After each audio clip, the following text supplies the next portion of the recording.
Hi, I'm Nikki. I'm Alyssa. And I'm Jamie. And this is America's Asses, a Galcast.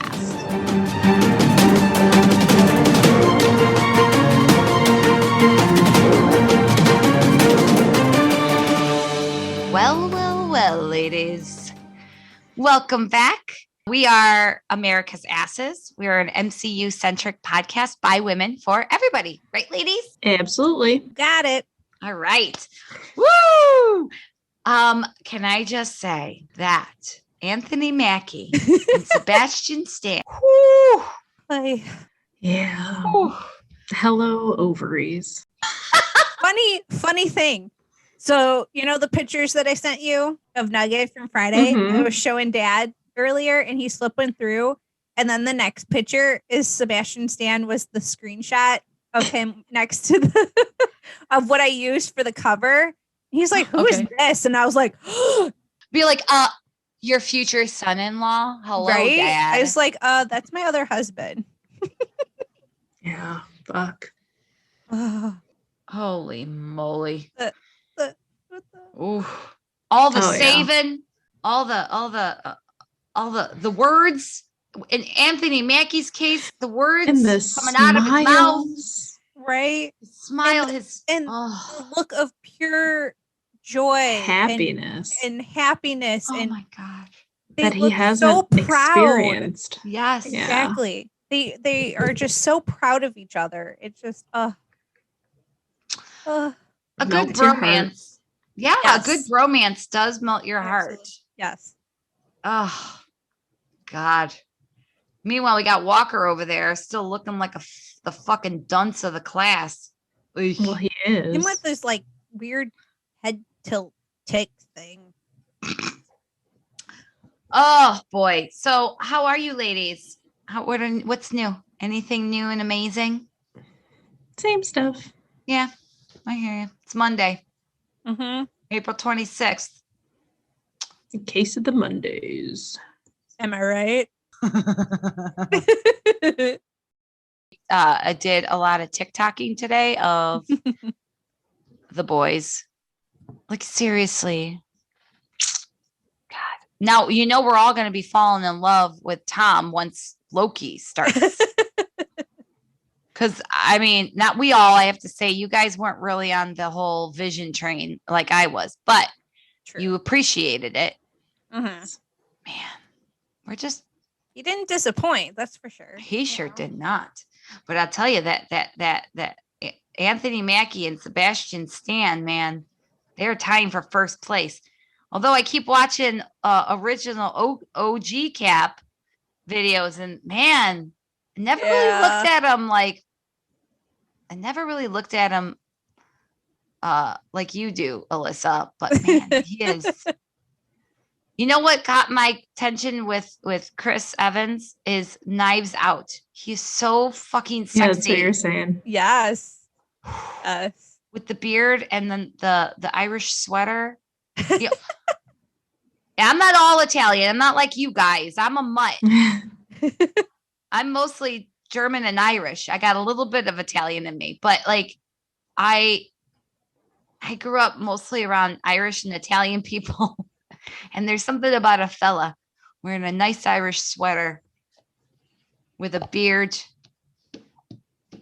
Man, come to think of it, Mr. Big kind of looks like a leprechaun like that, doesn't he? He does, actually. He does. This explains it. So, ladies, Marvel news. Big Marvel news. I think this is the biggest Marvel news we've had since we started this show. Falcon and the Winter Soldier showrunner Malcolm Spellman will write the script for Captain America 4. Yay! Along with staff writer Dallin Musson, Musson. Musson? Is that how you pronounce his name? Sure. That's good. Yeah, there's no other details or anything, but that's the only details we know is that. I was going to say that's all we need right now. That's all we need right now. Something to look forward to. I don't know if the Russo brothers are going to direct it or not, but we'll see. And that is your Marvel News Minute. Woo! It's a good one though. That's a really good one. It better start Anthony Mackie and not Cap in the 70s or something, you know? Like back in time or something. Right. Like, Or what? Him going back when he went back. although I would like to see that. Like, what did he do? Like a flashback or a cameo or Right. something. Yeah, I would like to see how he lived out his life through the years with Peggy, but not for this one. This one needs to be Anthony Mackie's time to shine, you know? All right, Jamie, you ready? Yes. All right. So this is the final episode of Falcon and the Winter Soldier. And I get stuck with the very last episode again. It will eventually work out to where, because now starting next week, we're going to just do topics of our own. So one, the shows won't be as long. Yeah, I think I'm going to go last because I have no idea. I don't have an idea either. I'm trying to figure it out. I don't know. Yeah, I don't know what I'm going to do. So I was like, you guys go first. I got mine. I'll go next week. Of course you are. Yeah, Right. I got mine. Well, I've been dying to do it. Yeah. Bad news, James. I just looked up Loki. How many There's fucking 6 episodes? 6. Okay, but Of course. wait. Let's pull up the map. When does it start? June what? 11. Okay, so today is the 26th. So the 3rd would be me. Let's do this. Okay, May 3rd, me. May 10th, Alyssa. May 17th, Jamie. May 24th, me.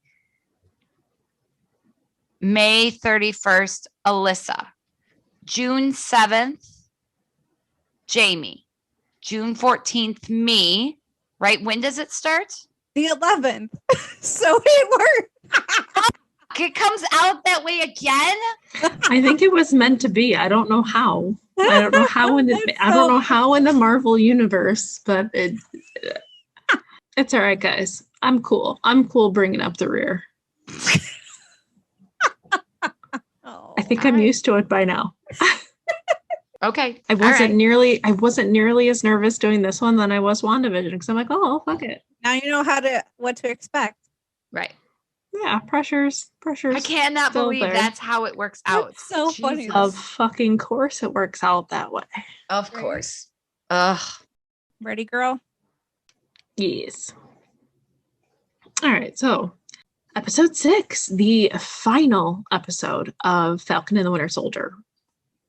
And this one is titled One World, One People, which is the Flag Smashers motto. Mm-hmm.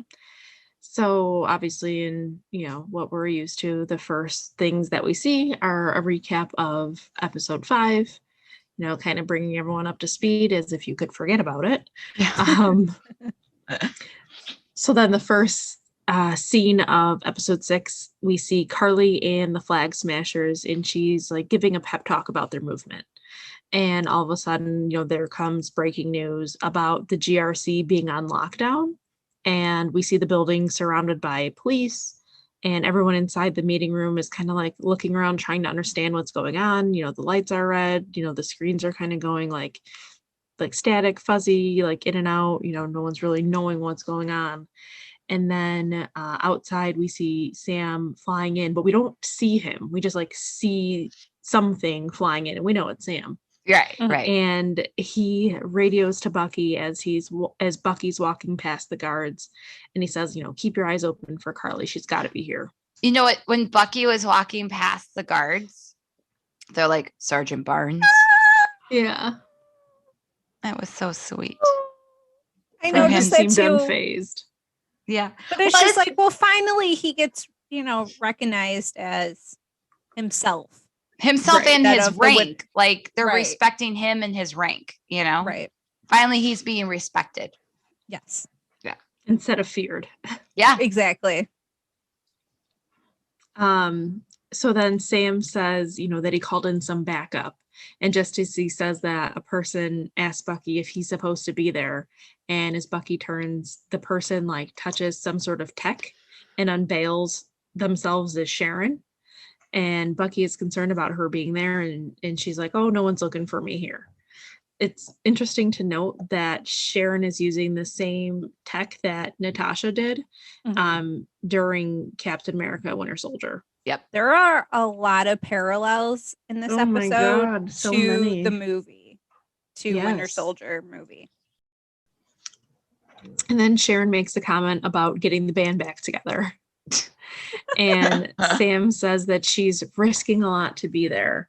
And she goes, oh, well, you know, pardons are not, you know, all that they're cracked up to be. So I have a question. Yeah.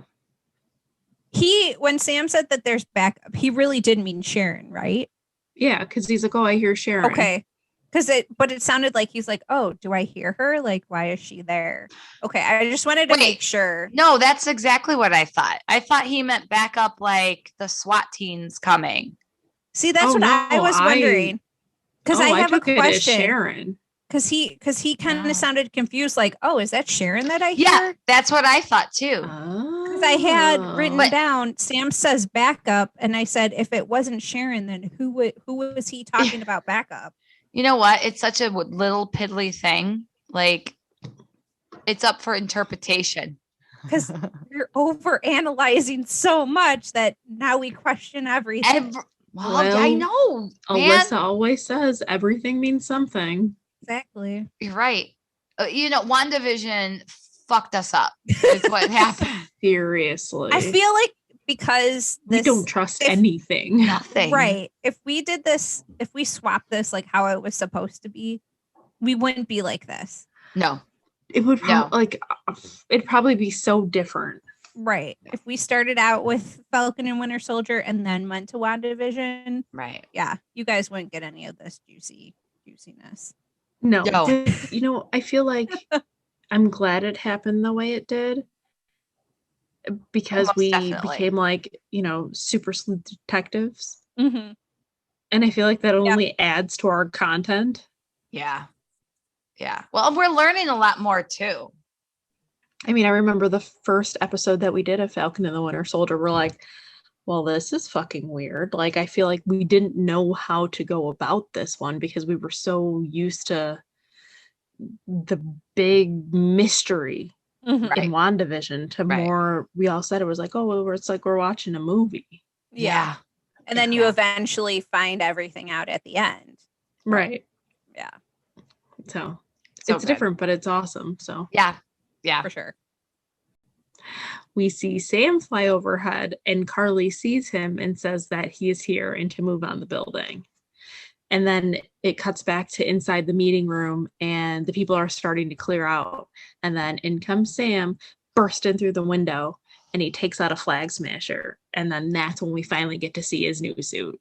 Can we just appreciate this beautiful man in this awesome suit? Dude, it's kick-ass. It is. And it's kick-ass exactly like the comics. Like, so to a T. I do have one itsy bitsy criticism about the costume. Why the hell did they give him a collar that went over his ears and holes for his ears, but not cover the top of his head? I noticed that get it either. That's the only thing that looked super weird to me. I was like, how is that comfortable? Well, not just that. Like, you can't take off those goggles. Right. That's part of your headpiece. When Sam enters, you know, as the new Captain America through the window, you heard this music that resembled Steve's music, but it was very unique to Sam himself. Mm-hmm. It was that grandeur Captain America music, but it had Sam's personality, right? Yeah. Mm-hmm. I loved it. I loved every part of his costume was awesome, except for the high collar that covered his ears. Yeah, that was just a little strange, but it, like Liz said, it was definitely taken from the comics. 100%. It's exactly verbatim. Yeah. Yeah, that new suit hit the comics in October of 2014 in the all-new Captain America issue #1. Nice. Mm-hmm. Yep. Nice. Very nice. So once Sam busts through the window, someone asks who he is, and he makes the statement, "I'm Captain America." But then the guy goes, "I thought Captain America was on the moon." So I had this written down. Okay. So this is the second time somebody said that they thought he was Captain America. Yeah, was Taurus said he was on the moon. Right. Yeah. Okay. So you know me and going like, is he gone? Are they just telling the public that he's on the moon because he's old and they don't want people to know that he went back in time and lived out his life and then came back and he's old? No, like, I don't they think so. just don't want to tell the public that? No, they don't have to. Look at all the secrets that the government holds already. Like, that's what I'm saying. They're just saying that he's on the moon. No, what I'm saying is that the government doesn't tell us that, extraterrestrials don't exist. They neither can confirm nor deny it. So when it comes to Captain America and where he's at, he's gone. Well, is he on the moon? I can't confirm nor deny that. They're just not going to say anything at all about it. So I think the moon thing is like some QAnon bullshit conspiracy shit is what it is. That's what I think. Watch, he probably really is like in outer space with Nick Fury. And the Skrulls. Ooh. Sorry, go ahead. I always have to get in on my No, that's okay. What kind of gone are we talking about? So funny you should say that. In Marvel Comics, the Watcher observes the multiverse from the blue area of the moon, and he is supposed to be introduced in the upcoming series What If? No! Yes, I read that. That's awesome. So I'm wondering if we'll get a little more answers. When does What If start? Are any of these... Oh, here's a question I don't think any of us have asked each other. Do any of these series overlap? I don't think so. Where we would have to prioritize? I don't think Marvel would do that. I hope not. They want to make sure that they keep your attention. Let's see. Well, Sebastian Stan's going to be in the first episode. No. Yeah, it doesn't. Nice. Yeah. There's 11 episodes. Ooh, there we go. That's gonna. Oh, so then I get the last one. Oh, well. Eventually I'll get the last one, ladies. Eventually I'll get the last one. I know, right? Yeah, there's going to be Peggy Carter's going to be in it. Thanos. Dominic Cooper is Howard Stark. Ant-Man, Nebula, Grandmaster, Rumlow. When does it start? Loki. It doesn't say. It just says 2021. Yeah, it says summer 2021. Yeah, so it's probably coming. Killmonger. We need to do just one episode on what's coming up. We should, because there's a lot. There's a lot. Stanley Tucci's going to be in it. Really? They're bringing him back. Yeah. All right. So then Sam radios to Bucky and he says that it's all quiet around there, and Sam says that it has to be a diversion, and she's trying to have everyone clear out so that they need to try to keep everyone in the building. We then see a flag smasher go after Sam, and he takes off his mask and it reveals himself as Batroc. And fun to note that, this was Sam's first major fight as Captain America. Mm-hmm. And it was Steve's first modern day fight as Captain America. So it was just another parallel. And Sam's first major fight as Captain America in the comics is also with Batroc. And it's in, the new Captain America issue 1-2. Nice. Mm-hmm. Yep. Nice. I read that. So then Batroc makes a comment about what Sam's suit would be worth. And Sam replies, probably a baguette and French fries. I missed it. Oh my God. Funny. I literally was cracking up. Yeah. That's great. Like, baguette and French fries.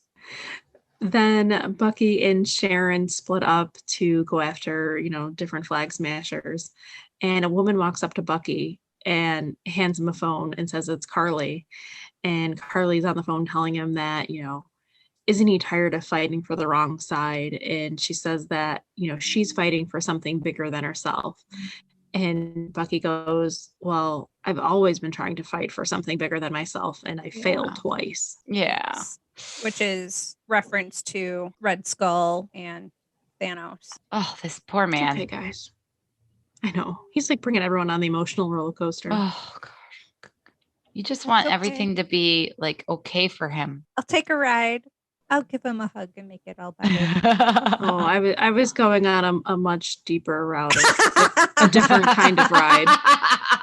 Deeper ride. That's what I said. Mm-hmm. Deeper. Hey, I had the dream. Who says none of us have had that dream, honey? Please, Jamie. Dude, I don't dream. I don't dream I don't remember my dreams very often. I had a dream I was sitting there naked with him and he's flinging pickles at me. I'm like, that's the wrong pickle. I want you flinging at me. That was my dream. I didn't no touching, no kissing. He's flicking gherkins. Nope. Gherkin. No, he made out with me in my dream. Lucky bastard. Well, and then I woke up. That was the thing. Yeah. And somebody woke me up and I was pissed. No. Pissed. I don't blame you. And I'm always pissed when I wake up, but still, I was really pissed. I was like, pissed. no, I don't want this to end. And you try to go right Extra back to pissed. sleep. You're like, Yes. Never works. so you can pick And up. you keep it like never does. replaying it. Keep replaying it to And hope you fall back into it. No, doesn't work. Right. I was like, this is a dream. Can't I just like continue it? No. Would be nice. We see the leaders from the GRC getting put into two separate, police wagons, and they're like sealed in with like this big locking mechanism. Mm-hmm. And then it cuts back to Bucky still talking to Carly, and he's telling her like all the nightmares, they never go away, and that she will remember everyone that she's killed, which, he's kind of giving her his life story, with his book of everyone he's killed or affected, from being the Winter Soldier. Mm-hmm. And she goes, well, if you feel that way, you should sit this one out and hang up. And she hangs up on him. Oh. And then that's when Bucky realizes that her phone call was a distraction. So when the Flag Smasher gives him the phone, he just walks away, and she just walks away like, here, you can keep my phone. Bitch, phones are expensive. Nikki. I mean, what? It's not in the script. There you go. Yes, absolutely. But I mean, phones are too goddamn expensive, especially if it's an iPhone. Hell, I have an iPhone. I have 1,000. It was not an iPhone. Oh, you're right. It was not an iPhone. So they're disposable. It was probably a burner phone. It's an Android. Right? Sure. Those aren't cheap either. But man, I would be pissed. But she let him take it because she just walked away. I'd let him take anything he wanted. He could snatch up anything he wanted. Wink, wink. We're terrible. If we ever meet him, he's going to be so fucking weirded out. He'll be like, I heard what you talked about. No, I'd probably pass out if he actually heard this. They're never going to hear this. Anthony Mackie, though, I think. I think he'd be like, girls, you're weird, and I'm here for it. He'd be totally, I think. He's like, you made it weird, but that's okay. All right, I'm sorry. Sharon bumps into one of the guards and she plants a device on him. And then we see Bucky drive away on a motorcycle. Holy fucking hotness. I literally have motorcycle Bucky equals hot. Yeah. Oh. So he starts chasing down the two police wagons, and then we see the guard that Sharon bumped into crashes and burns from what Sharon did to him. Yeah, literally. Lennox. I believe that was Lennox. Mm-hmm. Yeah. Yep. Yeah, the big guy. Meanwhile, on the roof, more GRC leaders are getting into a helicopter, and Sharon looks up and sees the helicopter and tells Sam, he better speed things up because Sam is still fighting Batroc. And so Sam finally finishes him off and he goes to fly out after the helicopter.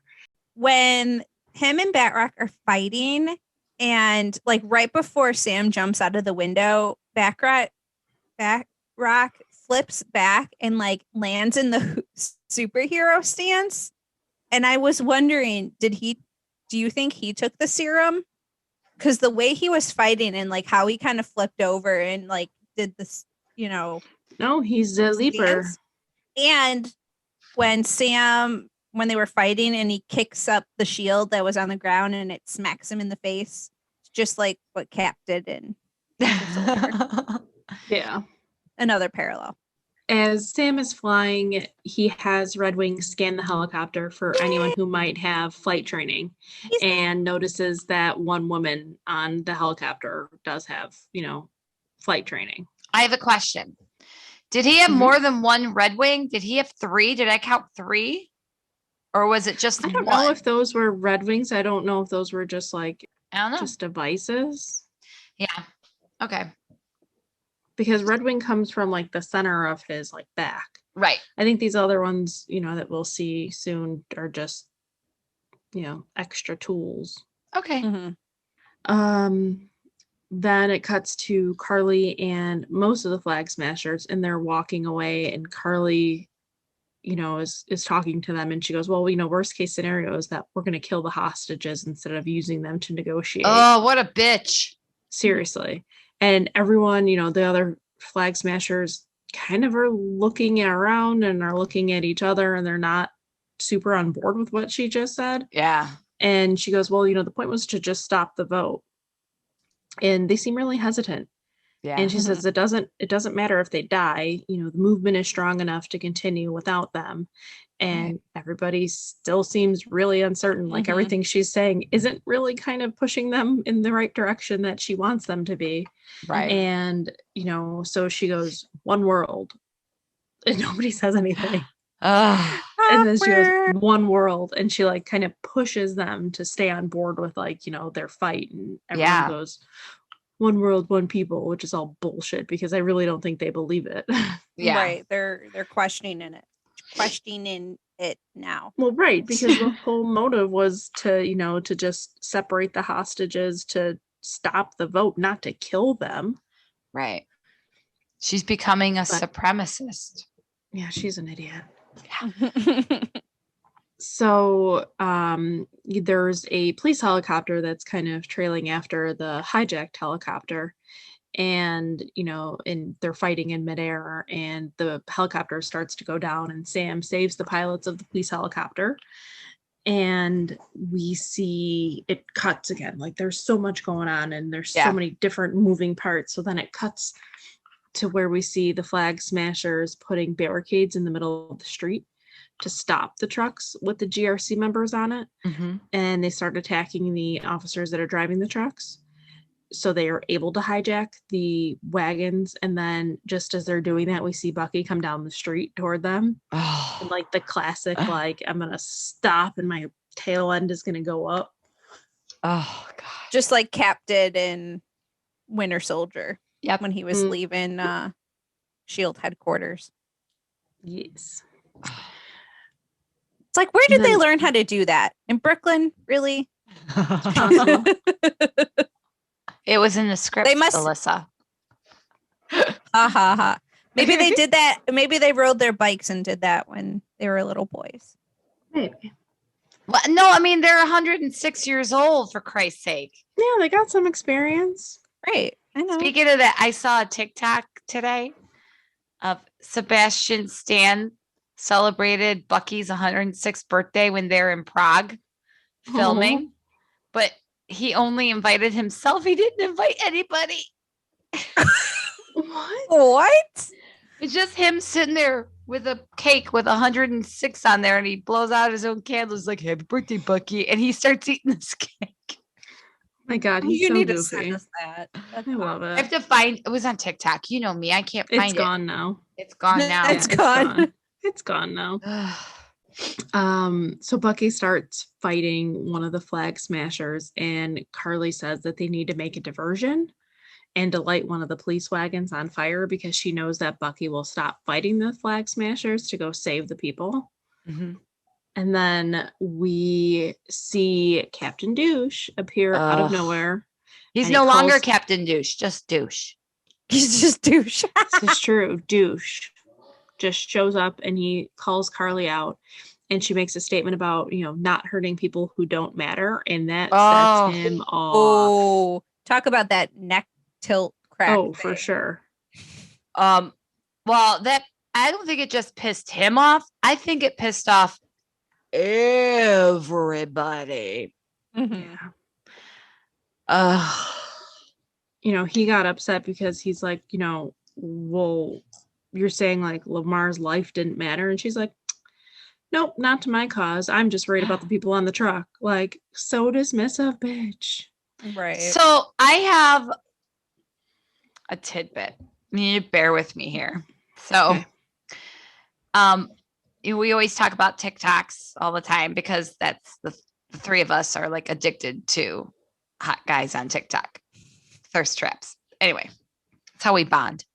There's this one TikToker named Straw Hat Goofy who has some of the best Marvel content on TikTok.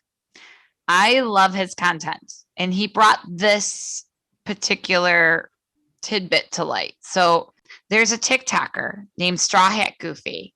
He brought to light that the Flag Smashers could possibly represent the All Lives Matter goobers. All Lives Matters was created because they think that Black Lives Matters excludes everybody else. They don't want to see that Black Lives Matters is in danger right now, right? Because right now, Black lives all around the US are really in danger right now. We need to think about them. We need to focus on them right now, right? So, and the Flag Smashers motto is one world, one people, which is like the All Lives Matters goobers. So basically, although the Flag Smashers and All Lives Matters goobers are good at sentiment, both parties causes more harm than good, right? They started with a very strong conviction, but as both movements moved along, it got pretty fucked up.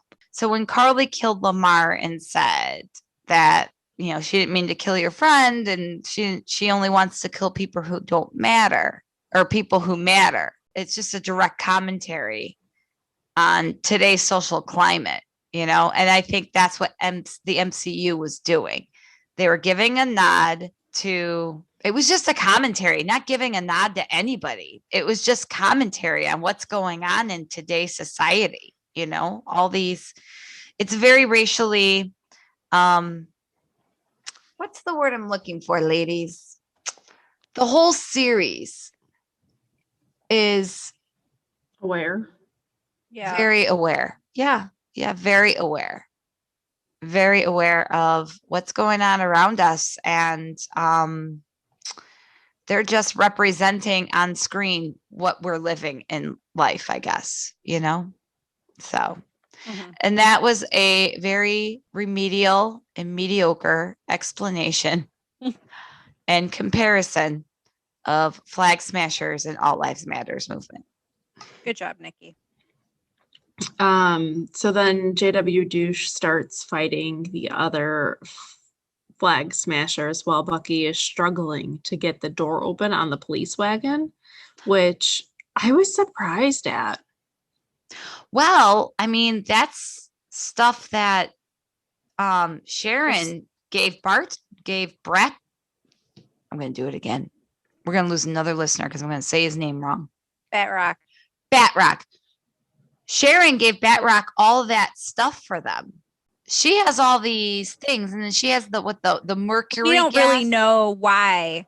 We still don't know why. Yeah. But she has like all of this magical things, all these, state of the art, high tech things. Yes. Right. I mean, the mercury gas that made the guy's face melt, and I mean, and this is an armored car. Like they're supposed to be indestructible, too. Right. And then just reason, so- add this, and then big add the ol- lock, Right. the extra Right. super duper lock. Yeah. But I was reading that this parallels how OG Cap was. Oh, yeah, you're smiling. Well, then have at it. You didn't say it. No, go ahead. No, go for it. When he was trying to stop Bucky in the helicopter, Mm-hmm. they were like, well, he didn't flex as much as OG Cap did when he was trying to pull the helicopter. Yeah. Favorite scene. Whatever. Hands down. He really hurt his arm during that scene. Of course I knew that. He pulled a muscle. Of course I knew that. You're like, come here, baby. I'll pull your muscle. Uh-huh. I'll pull another muscle. You set me up. I had to swing, honey. So he finally gets the door open, and JW Douche is still being attacked by the Flag Smashers. And Bucky is able to get all of the GRC leaders out. And one of the last one that gets out thanks him for saving them. And like Bucky looks genuinely surprised and shocked. Yeah. And he's just like, thank you. You're like, yeah, you're welcome. Like he doesn't know how to take it because he's Yep. never had that before. Right. Yep. Um, You're welcome. No And problem. then he just goes back to helping fight off the Flag Smashers. And in the process, he slides off the road and he lands in the that classic superhero landing. but He stuck that landing, man. but Mhm. how he fell when he fell backwards like that, that's how when he originally thought he died in Oh, First Avenger, off the like train. off the train, it's the same way. Like you hear him like screaming the same way, like falling backwards. Yeah. But this time he sticks stuck the landing, the superhero landing. Oh man, There's a lot of superhero landings in this episode. so There much, is. so much. Did you notice how Carly, when she was fighting, she pulled the Parking meter. yes, Yeah. she pulled the parking meter, and I read somewhere, that was a nod to the original character Carl Morgenthau. Because he had a lot of different weapons, but his main weapon of choice was a mace. So she was whipping that thing around like a mace. Like her, Okay. like the original character. Yeah. I get it. I like that tidbit. Yeah. Mhm. The next thing we see is Sam flying through the air going after the helicopter, and he sends a text to the woman who Red Wing determined had the flight experience. And the text says, put your earbuds in. So she puts her earbuds in, and Sam calls her and tells her that a little birdie, wink, wink, told me that you know how to fly a helicopter. So the pilot is trying to shake Sam, and Sam, kind of gets up against some barrels and he goes down into the water, but then he emerges. And the woman he's talking to, he tells her that they're going to have to do this together. And, when she counts down to 1, to grab the controls. So, she's counting down and she hits 1. And when she hits 1, Sam takes out the pilot and she moves into the pilot seat to safely fly the helicopter. That was an awesome move. Yeah. Yeah. Like it was just like a split second and the pilot's gone. Mm-hmm. Meanwhile, JW Douche is still fighting the Flag Smashers, and Carly makes a run to try to get to the other police wagon that's full of the hostages. And now the two of them are like fighting head to head, and she takes him down and makes her run toward the police wagon to move the barricades. And then she gets, in the police wagon and drives away. But meanwhile, Bucky is down below on like the street, and he's still fighting one of the other Flag Smashers. And Carly starts to drive the police wagon and then jumps out of the driver's seat, essentially like trying to send it over the edge. And as the truck begins to slowly descend, like creep off the edge, Bucky is underneath it. I And thought it was then- going to fall on him. I swear. I did too. I thought it was gonna fall on him and he would just slowly stand up, pushing it over his head. Like you would expect a superhero to do, you know? Yeah. So as Bucky's underneath it, we see JW Douche's shield land right by Bucky, and the wagon starts to be like pulled back up. That tinny piece of shit. I know. Yeah. Did you hear the sound of it? Like, it sounds like literally the lid of a garbage Ting, can. ting. Yeah. It doesn't have that magical hum of the actual shield. Of course you know? not. No, it doesn't. It seems like, the actual shield is like heavy, and this is like aluminum. Right. Yeah. Yeah, it's all dented and Yeah. it's like the doggy bag containers Yeah. that you can never get right back the same way again. So the wagon, the police wagon starts to be pulled back up, and then the Flag Smashers start attacking JW Douche, and the wagon slips. But we see the real Captain America propel the wagon back up to safety. And you see Bucky smiling at him like, that's my buddy. Yeah, he's smiling genuinely, and in the crowd of onlookers, the one guy says, "That's the Black Falcon." No, that's And someone Captain else corrects America. him, yep, and says, "No, that's Captain America." I really wanted Bucky to say it though, like he did it Yeah. for OG Cap. Like, give it up for Captain America. Carly tells Sam that, like, you of all people bought into this bullshit, and Sam is telling her that he's trying something different and that maybe she should do the same. But that's when Batroc fires some smoke bombs, and it essentially helps the Flag Smashers escape. And then Sharon is kind of like on a bridge overlooking everything, and she sees that happen, and she walks the other way. And then Carly and the Flag Smashers book it, and we see them like going through almost like a warehouse. Oh. So then JW Douche, Bucky, and Sam go after Carly and the other Flag Smashers. And, Sam uses his new powers on his suit and sees like there's multiple sets of footprints. So Sam goes one way, and then Bucky and JW Douche go another. And then we see Sharon come out from like behind a pallet of boxes, and she's like right in front of Carly. Carly says that she is disappointed in her, and Sharon says, "Well, I was going to say the same thing to you." And then Sharon starts talking about how when Carly came to Madripoor, she took her in, and she betrayed her. And Carly says that, like, she was trying to control her, but she has bigger dreams. And Sharon said that she just wants her and the others to come back and work for her. And Carly said she just wants her muscle back, because without super soldiers, what muscle does the power broker have? So Sharon's the power broker. I feel so like vindicated. Thank fucking God. Okay. You were right all along. You were right all along.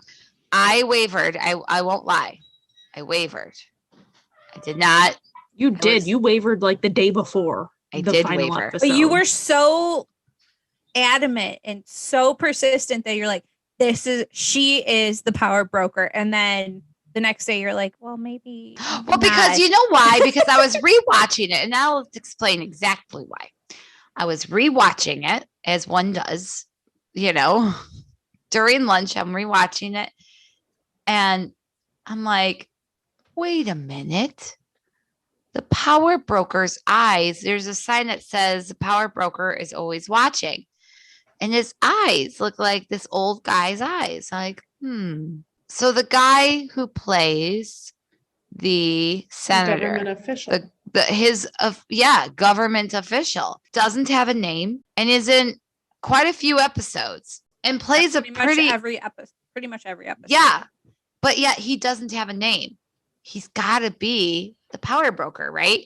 So I look at his eyes, and I look at the poster's eyes, and I'm looking at his eyes, and I was like, sure as shit, that's power broker right there. That is the power broker. And I am completely wrong. It was not him. Because I'm like, they're not going to give him a name when he's going to be revealed at the end as the power broker. And then at the end, that's when IMDb is going to change it, Well, I was totally wrong. Last week, I was adamant that Ross was at the GRC. Like, I was like, this is him.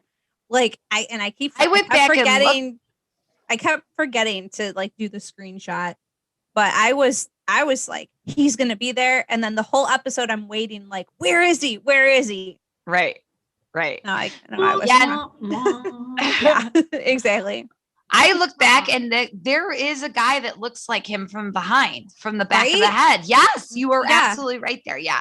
But no, That's Alyssa, why I was we totally- failed miserably. And it's all kudos to Jamie. Kudos to Jamie. She got it. Very good.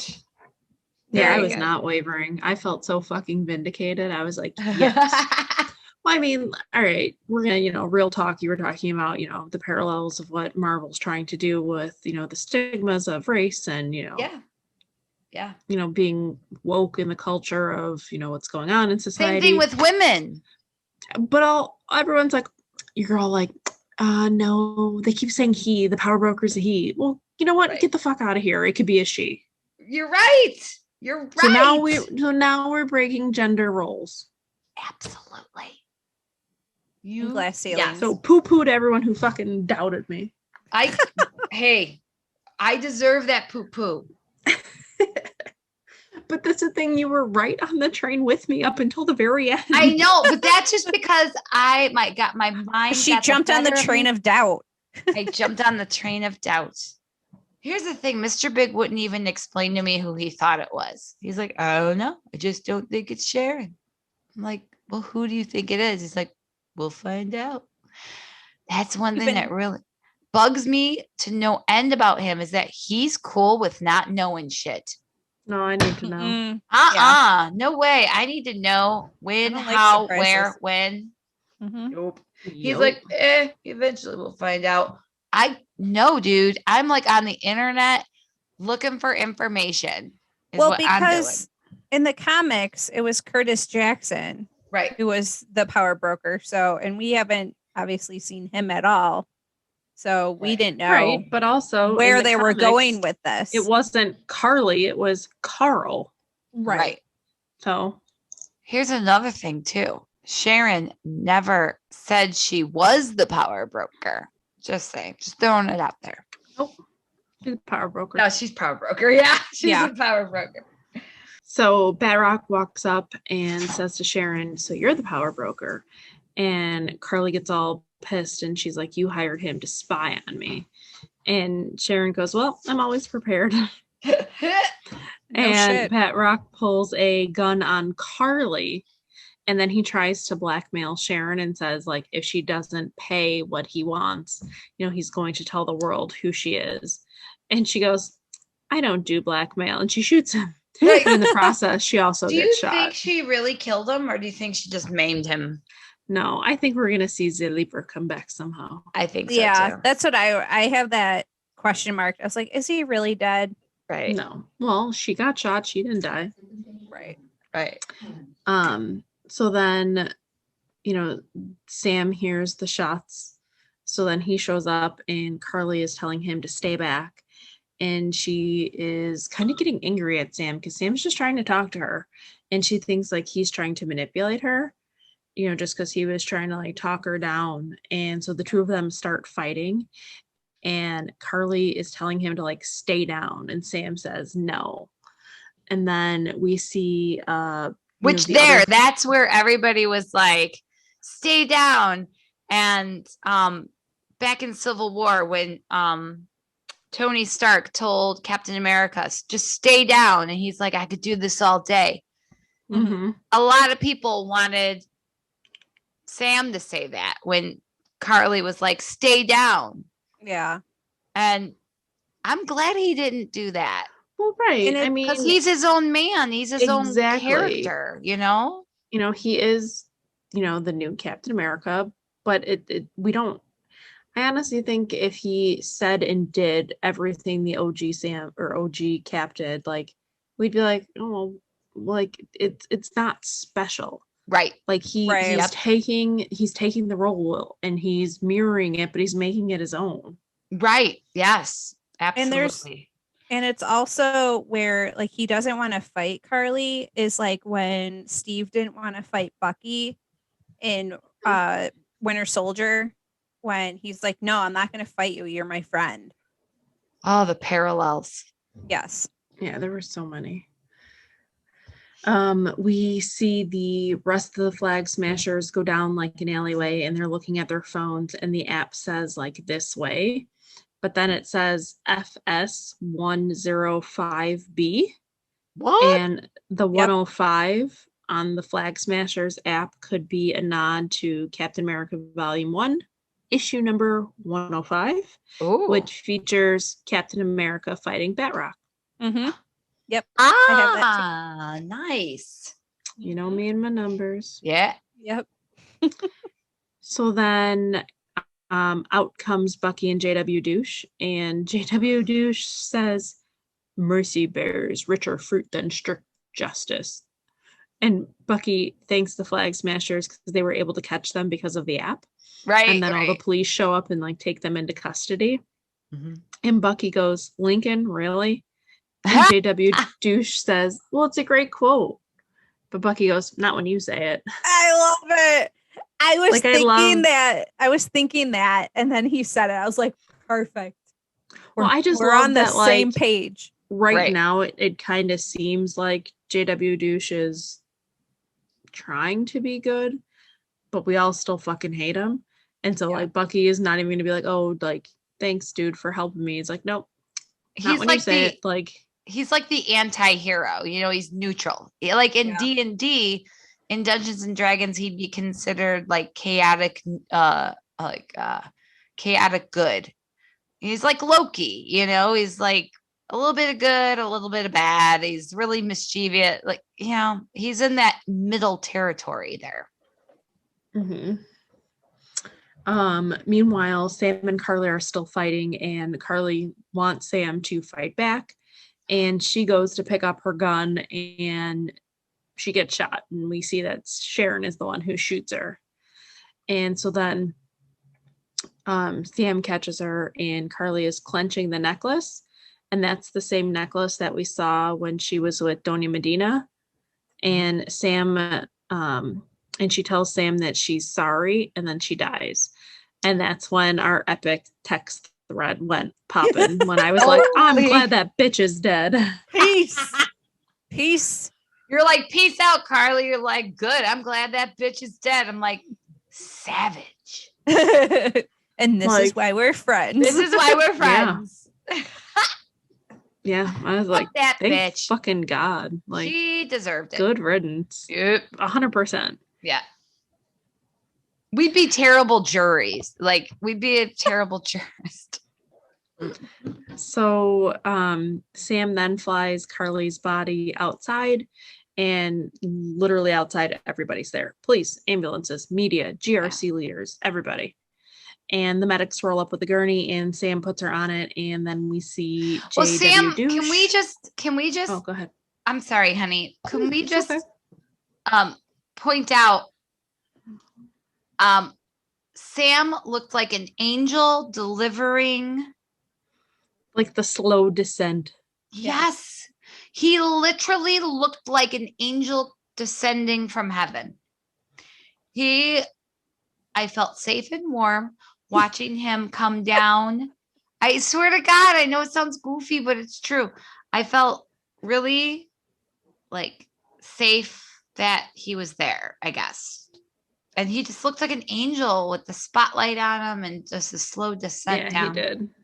It was beautiful. So he puts her on the gurney, and then we see JW Douche and Bucky kind of like standing back.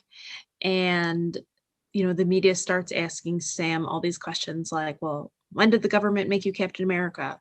You know, or are you still the Falcon? Or are you Black Falcon? Or are you Captain Falcon? And he just like ignores them all, and he just keeps walking.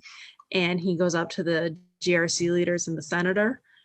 And one of the people standing there, the pilot that he saved, and she thanks him, you know, for doing so much. And so does, you know, the other GRC leader. And, you know, so Sam had to ask, he goes, you know, are you guys going to be setting up the borders?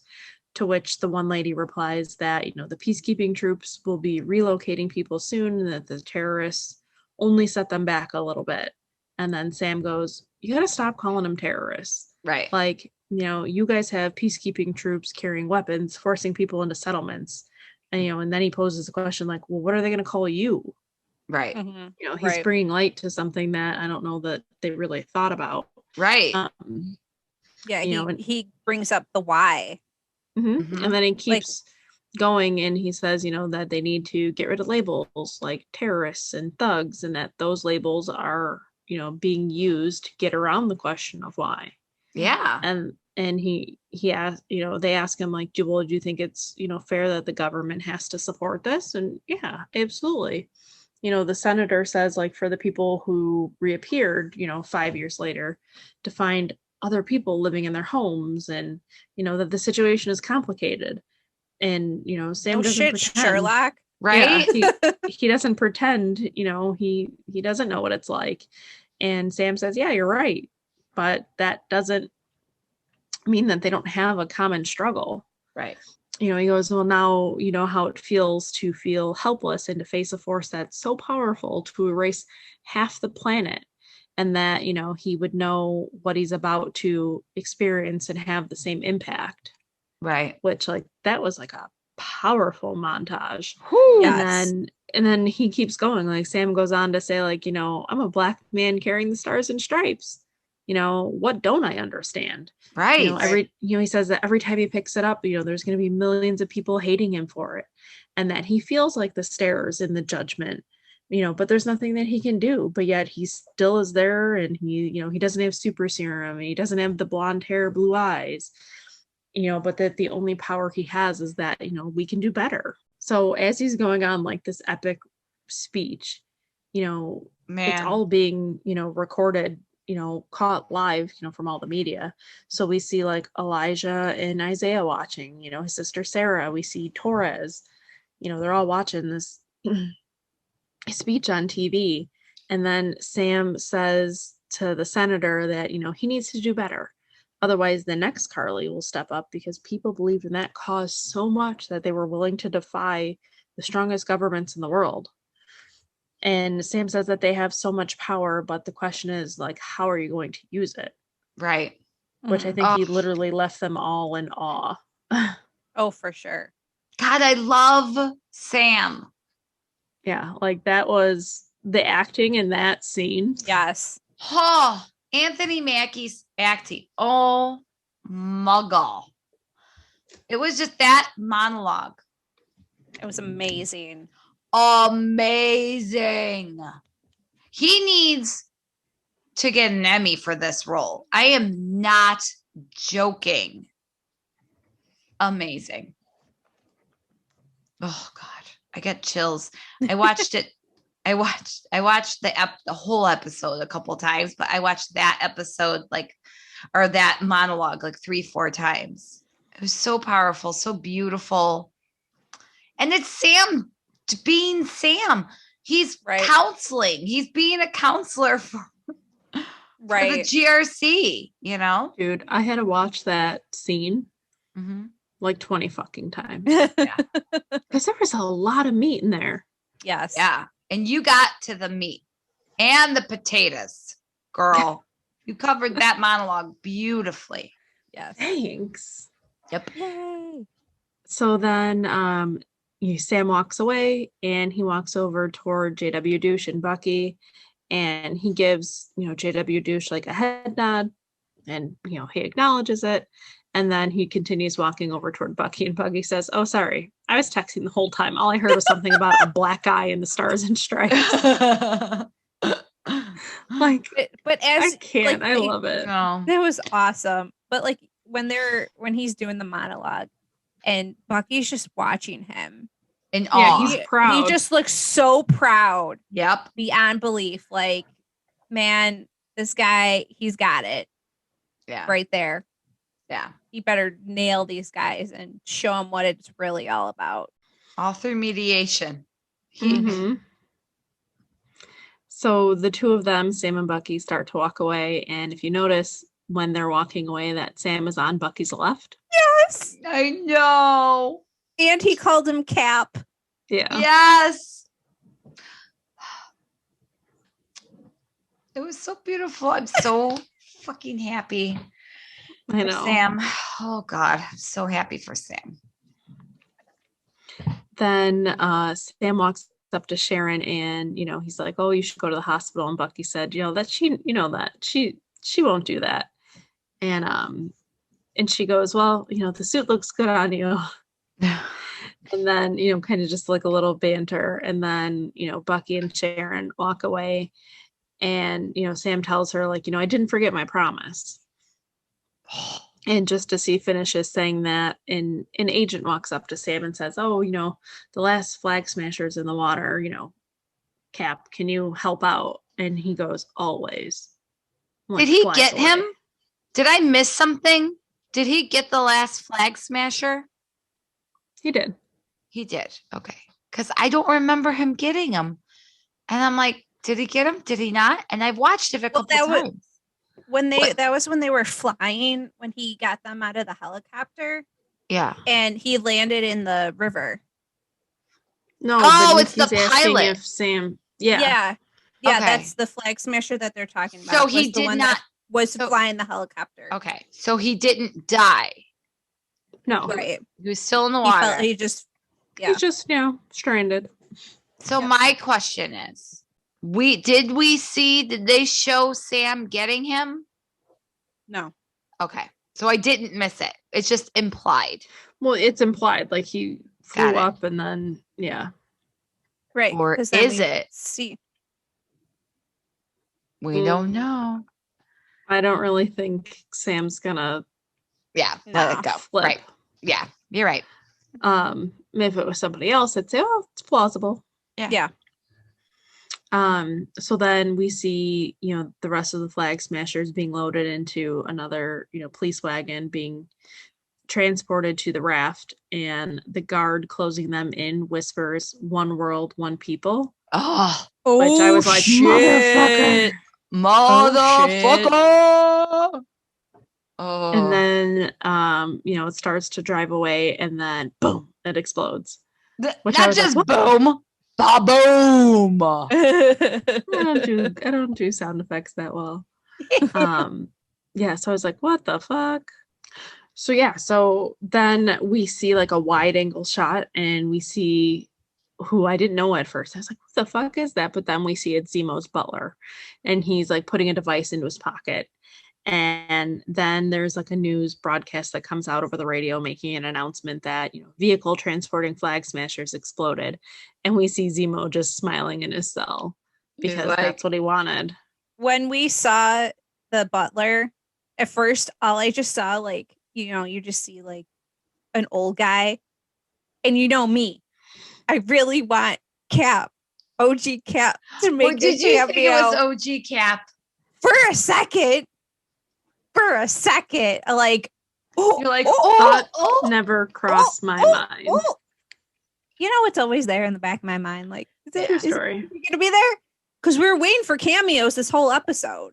Okay, so I've got tidbits about cameos. Okay. It didn't happen because of the Rona. It was scheduled to happen.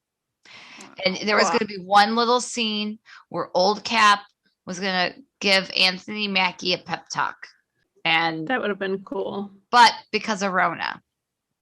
I mean, if you see later on in the episode, you see that they're in that douche, his wife, and Valor in the courthouse, the same courthouse that he got reprimanded in. It's like, why did you choose there? It's because of Rona. That was they filmed all that in one day. So that was where they had this. That was the only place they could go. So that was the place they had. So that's where they were going to film it. I'm going to sulk in the corner now. Sorry, honey. Fucking Wyatt getting our hopes up. He's a good actor. If that's the case, like, seriously, got me fooled. Right. I know. Calm down. You're good. Meanwhile, at the courthouse, we see Val and JW Douche's wife sitting there, and Val's looking at her phone, and she says, "Oh, Zemo got the last laugh, huh? Couldn't have worked better if I planned it myself." And she goes, "Well, maybe I did." No, I'm kidding. I didn't. Or did I? And his wife is just kind of like, Like, what Staring the at her fuck? like, okay. Like, Right, okay, I don't know. lady. I don't know how to take this chick. Is she weird or is she like legit? What the what? Right. I don't know how to Right. take this lady. And then Val is wondering what is taking Walker so long. And the wife replies, it's probably the helmet. And that's when we see JW douche walk out and he's like, oh, it's the same, but black. No Ugh. shit, Sherlock. Right. Yeah, And you know your then- colors. Just like Rocket did with Scott Lang. Yeah. He's like, Yeah. oh, look who finally woke up. The little puppy. Yeah, John's an idiot. Yeah, he's not very bright. He's like derpy. Yep. Then Val says like things are about to get weird. So when they do, they're not going to need a Captain America. They're going to need a US agent. And tells him to keep his phone on and like, walks away. And he's like, okay, Val. And she's like, don't call me that. And he's like, duly noted. And then like him and his wife are like super excited about the news. And he's like, I'm excited. I'm back. I'm back, baby. I'm back. Yeah. I'm like, Ugh, really? dude. Whatever. Save it. Have your little party. It Yeah. won't last long. Nope. He's just he's a US agent. Do you think they're right there? They just set up the Dark Avengers, right? Mm-hmm. Okay. All right. Yes. We then see Bucky and he's arriving to Nakajima's apartment. And Nakajima tells him to come in before someone calls the cops. And so then Bucky walks in and he sees the picture on the shrine and he knows what he has to do. He tells him that his son was murdered and it was hard. It was like hard for him to do it, but he knew he had to. Yeah. And he then told him like your son was murdered, and Nakajima's like thoroughly shocked and he's like he was murdered by the Winter Soldier, and that he's like I was the Winter Soldier, and he's like I didn't have a choice. Oh. And then he like walks away, which I felt super sad about. I wanted to know what Nakajima said to him. I feel like there was a lot of that they had their own conversation, but we just didn't see it. Because I was like, that was way too short of a conversation for the two of them to have. Like, oh yeah, that was me. Okay, peace out. Like, right. Yeah. I'm sure like they just didn't make it seem that, which I think I just feel a little gypped about that. Well, I wanted to see a little bit more. Yeah, I did too. Yeah. I did too. I wanted to see what Nakajima said to him. And I mean, we were waiting 6 episodes for that. Yeah. And it's just kind of like, really? That took like a minute. Well, yeah. Well, I mean, it was tying it served its purpose. It was tying up the loose ends. Yeah. Oh, for sure. Just wanted a little bit more meat on that. Yeah. Well, I mean, we kind of get like the little flashback, or not flashback, but we see like the next couple scenes. So then before Bucky walks down the street, we see the therapy, like in the therapy room, the therapist walks in and there's a gift bag sitting on the couch. And inside the gift bag is Bucky's notebook. And then there's a note that says, he finished the book and, he thanked her for all her help. And then that's when we see him walking down the street. And then he passes the Japanese restaurant and sees the waitress pour Nakajima a drink.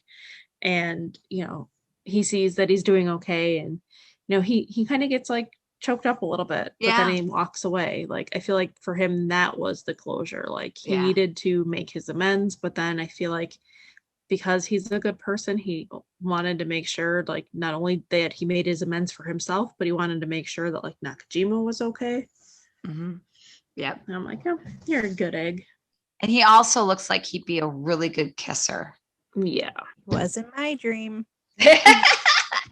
So then Sam shows up at Isaiah's house and Elijah calls him the Black Falcon.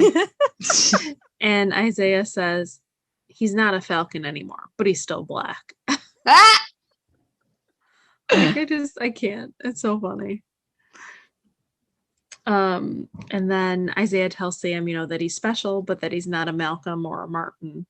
And Sam says, well, no argument there, but I know what I have to do. Yeah. And Isaiah says, well, Black Captain America. And Sam's response was, damn right. Yeah. I loved, then, I just love this whole scene. Go ahead. Sorry. yeah, Finish. the banter between them was funny. Yeah. And Isaiah says, like the fight won't be easy. And, Sam makes a comment. He's like, well, we built the country, we bled for the country, and no one's going to tell me that I can't fight for it. And Isaiah goes, well, I almost bought that. Sam's like, why you gotta be like that? Yeah, why you gotta be like that? Great.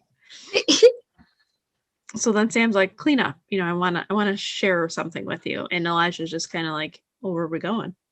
Right. He's he got really excited. Like, okay, where are we going? It's like a little kid, like going to Disney World. Well, how old is he? Like 13, 14? Yeah, he's a teenager. Around there. Yeah. Okay. Yeah. And then the next thing we see is Sam, Isaiah, and Elijah at the Smithsonian Institute, the Captain America exhibit. Yeah. And Sam ushers them into a room where he shows Isaiah this statue. And it's a statue of Isaiah in his military uniform. And then Sam tells them, now they will never forget what you did for this country. And then they hug. Oh, it was beautiful. It was. Finally, he gets his due, Yes. Oh. After all these years. Oh. Jesus. Yeah. That I felt like, vindicated for him. Like after everything that he'd been through, finally. Right.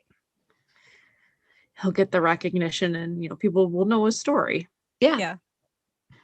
And it wasn't done in vain. And right. He doesn't have to hide. And then back at the dock, there's this giant cookout happening in the neighborhood. Oh, man. People are cooking and Bucky shows up with a cake. Now he's not wearing his gloves or a jacket. I noticed that. He's finally able to be himself because he's comfortable around Sam and the family. Can he bring me my birthday cake? Yeah, we can arrange that. Yeah, if I could arrange it, I would definitely deliver your birthday cake. I would have him deliver your birthday cake. Can I just hang from his arm? Right? Like the little kids are doing. Look at Uncle Bucky. Uncle Bucky still flirting. He's right. He's just doing it and he's just talking away like he's flirting with Sarah. Look, did you see how Sarah was just like, yeah, like enamored by him? I don't like any of us would be. We'd all be like, yes, swoon, hanging on every word that he's saying. What do you think it is about Sebastian Stan that is just all of a sudden making all of us fucking horny? Like, seriously, is it his eyes? He doesn't have the stringy, gross, long hair anymore. You're right. Wait, there's something about a clean cut guy. Right. Yeah. I mean, he's got the scruff, which is fine. It's not fully clean cut, and that's what I like about him. Yeah. Right. Because the scruff is definitely sexy. Yeah. It's the haircut and the kind of messy. It's not stringy and long and greasy and gross. He doesn't look like he smells like feet, Yes, exactly. It looks like he knows how to shower now. Yeah. He looks like he smells good. Absolutely. And that's when we see Bucky looking genuinely happy. Yeah. And then the last shot is Sam and Bucky looking out past the dock at the sunset and they're smiling.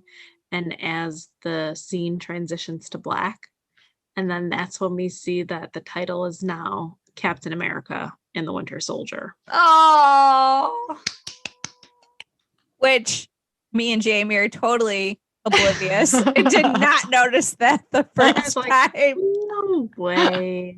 I was watching TikTok. I was like, wait, did you notice that? And I said it to her. She's like, no. And Little Big goes, where have you two been? It was right there. We're like, I don't know. I'm like, during our text, because we watched it together and we were group chatting and we were doing the group watch. And so we're group chatting and even sent you guys a snapshot of our group text. I'm like, this is where it happened. I text,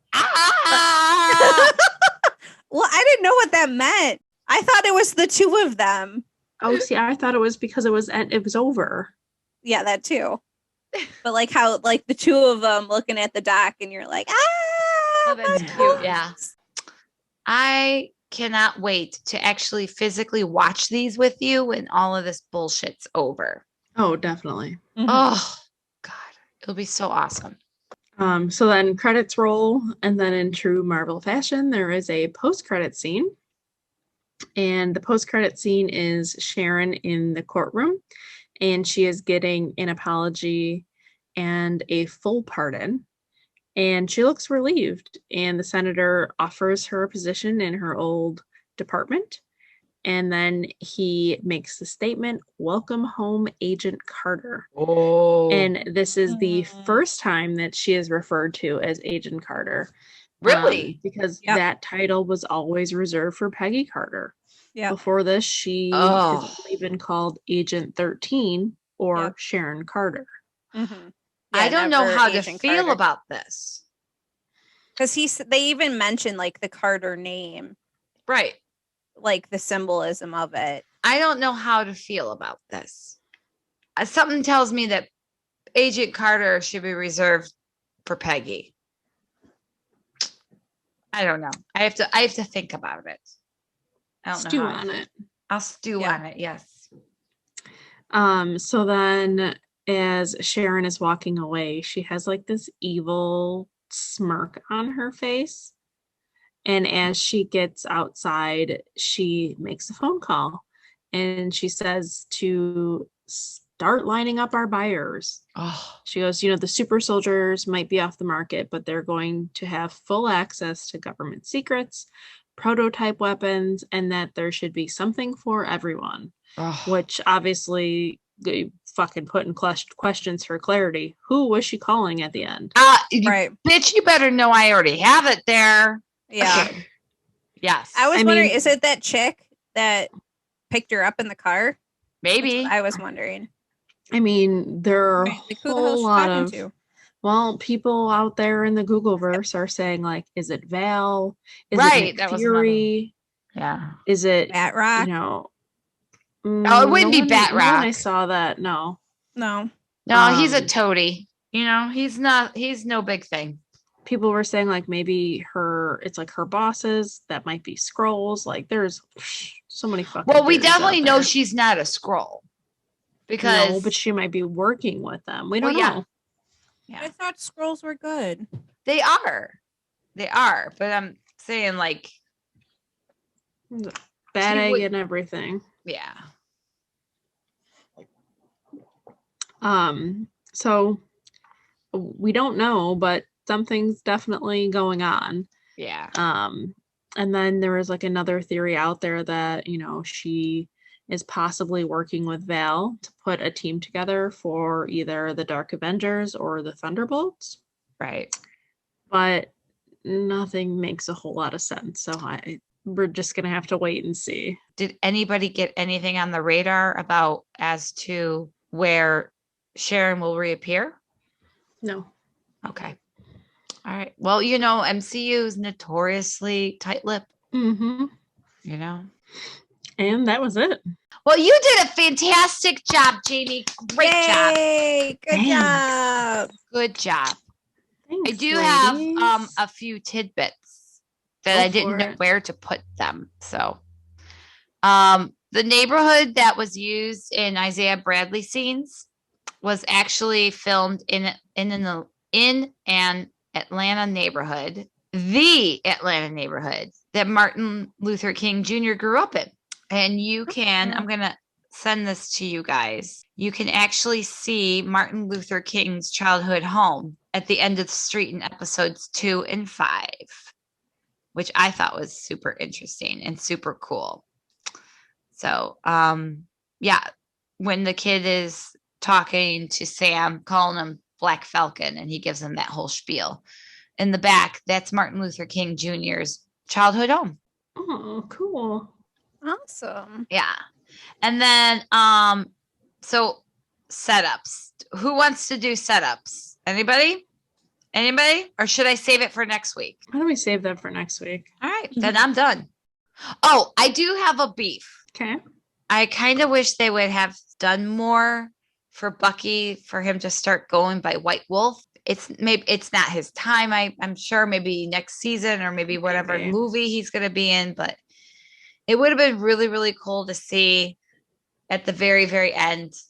They changed Falcon to Captain America, and then they changed the Winter Soldier to White Wolf. That would have been cool. But, there is a method to their madness. I feel like they didn't do that because they didn't want to take away from Sam becoming Captain America. True. Very true. You know what? Yeah. Yeah, makes sense. I stand corrected. Absolutely. I take it back. He can become White Wolf at another time. This is Sam's show. This is his time to shine. You're absolutely right. All right. Any other tidbits, ladies? That was all she wrote for me. All right. How about you, Alyssa? No. Okay.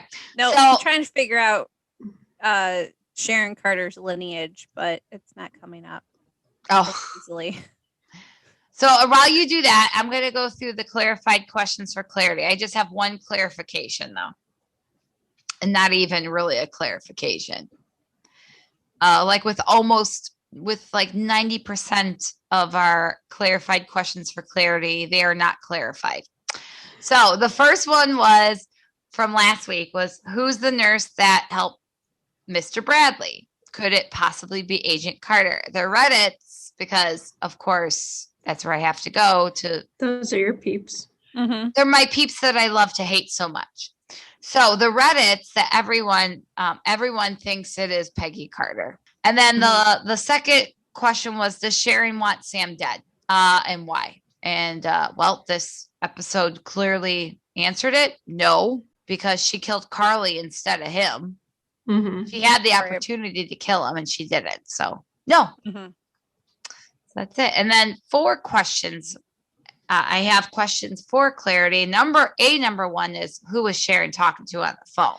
I think that's the biggest question.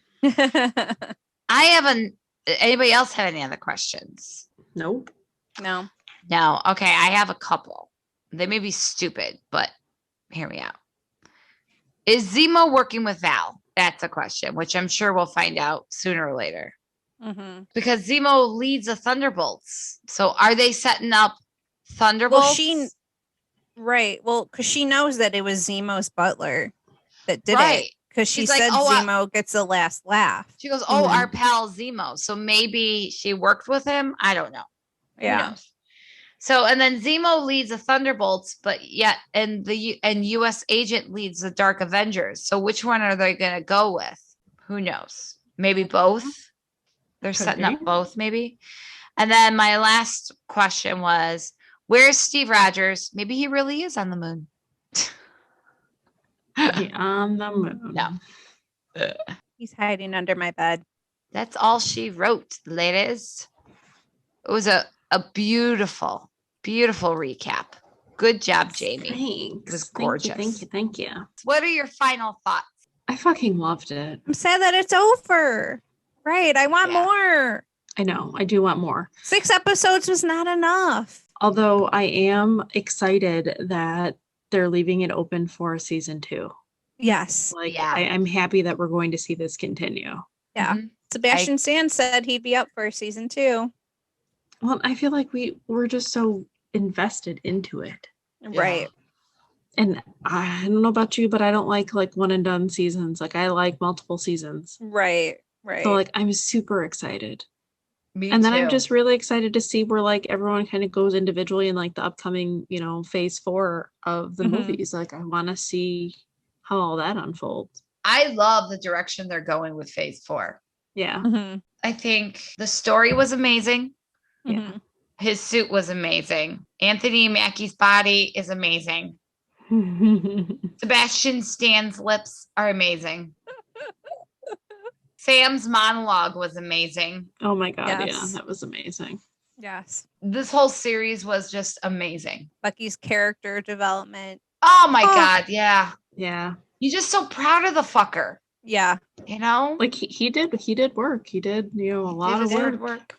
He did the tough love, and he did the work. I liked how, like, him and Sam finally forged like a real relationship, like a real friendship.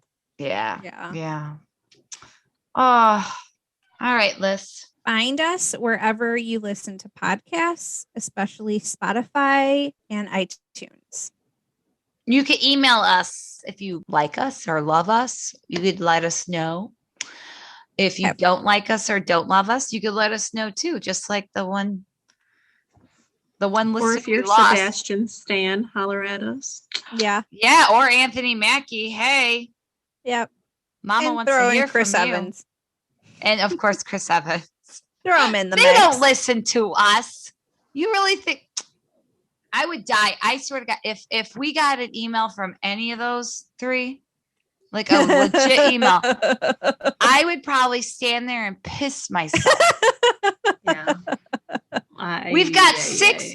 Let me tell you, we've got 6. Oh no, we either got a new listener. Let's do the check. Let's check. I was gonna say we haven't looked at the check in a while. We haven't checked in for a while. Let's look. Let me see what we got. Let me look at the analytics. Is that what it's called? No. Mm-hmm. Yeah. All right. 104 plays. Not bad. Woohoo! 50 of those are from us. Nah. No, I'm teasing. And we are back up to 7 subscribers. Woohoo! So either we got a 7. Welcome back. Yes. Either we don't know if it's welcome back or welcome new listener. Yes. Well, thank you 7 for being here. Agent 7 for being here. For enjoying this ride with us. Yes. Well, we really do. I mean, I know we always joke around about it, but I mean, it's great to hear feedback, from people. Mm-hmm. So you can email us at americasassesgalcast@gmail.com and just let us know.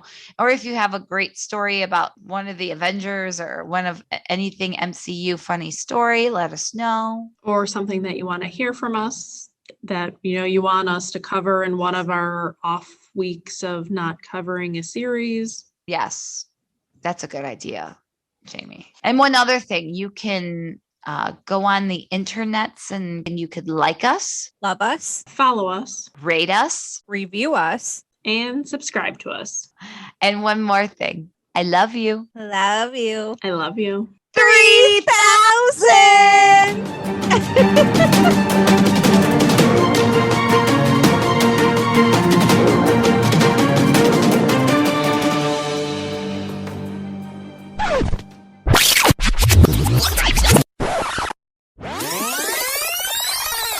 I don't know. They don't have anything set up. I just got an invitation to be part of a panel if I wanted to do a panel. Ooh. But they are like, whatever you want to do. I'm like, what inadequate recaps of Marvel movies? Drooling over Anthony Mackie and Sebastian Stan all day? Sure. I could tell you how to make a Marvel of the Month calendar. Like, I would definitely, we should do that. Ooh. TM, trademark that. We're going to make a men's Marvel I like of the month. Okay, we can have Sebastian Stan in April and Chris Evans in May and Anthony Mackie in December. Yes. Well, I don't know. Mine would have to be a collage. I'm a horn dog. Yeah.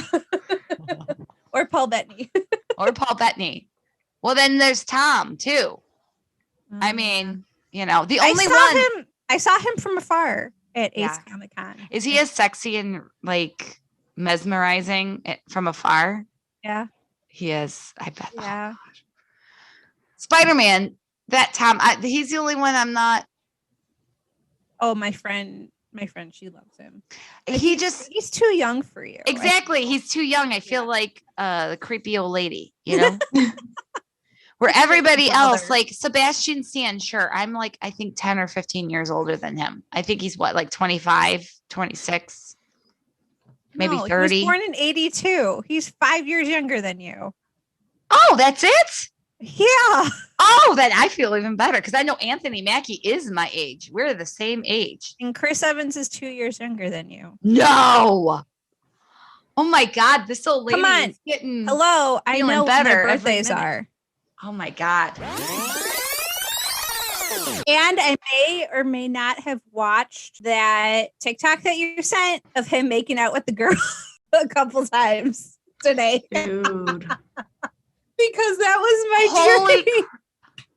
You know how like your you know how like your cooter gets all tight when you see that? Like No, I get I'm just I get tingly. tingly. The way he's looking at her. Oh, Like a snack. oh my God. That was my dream. And oh girl, that was some dream. Sebastian Stan. That's how he kissed me in my dream. I have never thought of him in a sexy way until this show. I know. Same here. Like I thought he was cute, in Captain America. Like he was, young and clean shaven, and wasn't a fan of Winter Soldier and the hair and the hair was not great. No. But now, right? Just what I watched, this episode 3 times, and he looks like he smells really good. He looks like he smells. Right? Yeah, I bet he does. But between Sebastian Stan and Anthony Mackie, I'm like, what the fuck is wrong with me?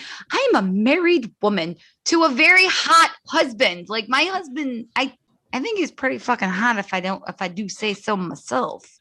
But yet there's something about these two gentlemen that I'm like, wow. They're just so cute, and the way their relationship is and how they're really friends in real life.